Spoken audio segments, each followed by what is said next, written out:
Hello जी, welcome to PW pharma. This is Aastha Navlani, your pharma guide.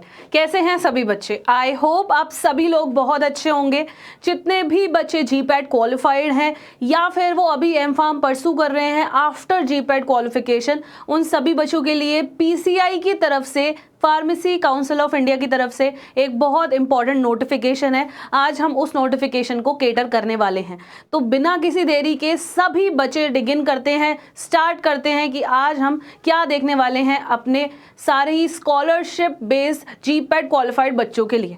चलिए जी, so this is about AEBAS system. इसका क्या मतलब होने वाला है उसके बारे में भी डिस्कशन करेंगे।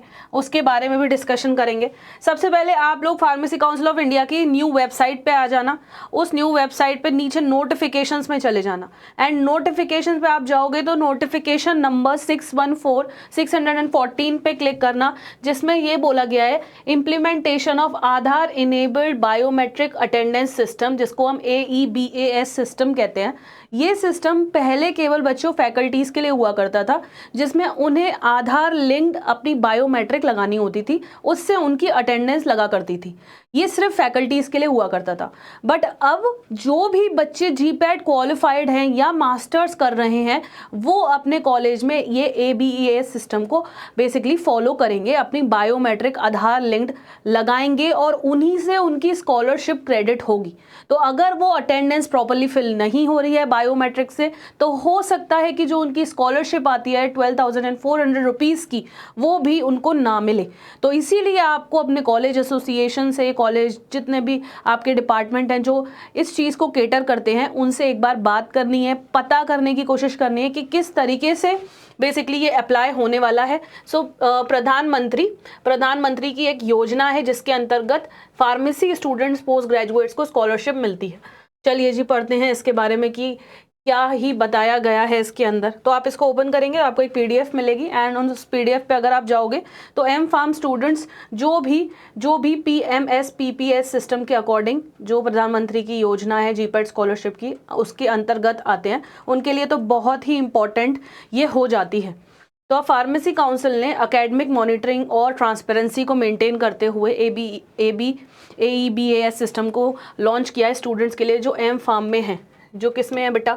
जो M.Pharm में है, उनके लिए ये कोर्स ये बायोमेट्रिक वाला सिस्टम लॉन्च किया है। उनका पर्पस ये है कि M.Pharm स्टूडेंट्स को AEBAS सिस्टम के संग बेसिकली वैलिडेट करना, उनको ऑथेंटिकेट करना किस स्कॉलरशिप के लिए, जो स्कॉलरशिप उनको 12,400 रुपीज़ की जो स्कॉलरशिप मिलती है, वो प्रॉपरली ऑथेंटिकेट करने के लिए उनको अप्लाई किया गया है। अकॉर्डिंगली सारे ही इंस्टीट्यूशंस को इसके लिए बेसिकली PCI की वेबसाइट को भी कंसल्ट करना है। इसके लिए PCI की वेबसाइट को भी कंसल्ट करना है। एक सेकेंड, ठीक है। एनेक्जर 1 में बेसिकली सारा मैनुअल बताया गया है, जिस मैनुअल में ये बताया गया है कि पहले फैकल्टी मेंबर्स और जो जितने भी हमारे सीनियर्स थे उनको रजिस्टर करना था AEBAS में, बट नाउ M.Pharm स्टूडेंट्स के लिए भी ये हो जाएगा। अपनी ID डालिए और यूज़र रजिस्ट्रेशन करिए। डिजी फार्मा एड पोर्टल पे भी स्टूडेंट्स को रजिस्ट्रेशन कराना है।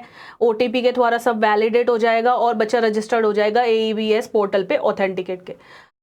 अगर डेट ऑफ बर्थ और वो सब मिस वैलिडेट होती है तो आपको अपने नोडल ऑफिसर से अप्रूवल भी लेना है, अटेंडेंस ID जनरेट करनी है। और ये काम बेटा जी, ये काम कब तक हो जाना चाहिए अकॉर्डिंग टू PCI? ये काम 31 मई तक हो जाना चाहिए, ऐसा PCI ने अभी आप लोगों के लिए इन्फॉर्मेशन जारी करी है। ठीक है, तो आपको प्रॉपरली इस चीज़ का ध्यान रखना है। अपने कॉलेज वालों से पहले ही बात करके रख लो, अदरवाइज़ क्या हो जाना है, अदरवाइज़ एंड में आप लोगों के लिए प्रॉब्लम क्रिएट होनी है। तो दिस वॉज अबाउट कि किस तरीके से बायोमेट्रिक वाला सिस्टम M.Pharm GPAT स्कॉलरशिप वाले बच्चों के लिए बहुत महत्वपूर्ण होने वाला है। ठीक है जी, आई होप कि आप सबको ये सब चीज़ें क्लियर हो चुकी होंगी। एक बार जाके पोर्टल पे भी विजिट कर लेना, ये डॉक्यूमेंट देख लेना और पूरा आपको आइडिया लग जाएगा। Alright, so this was it about AEBAS system for M.Pharm students. This is me, Astha Navlani, now signing off. Thank you ji.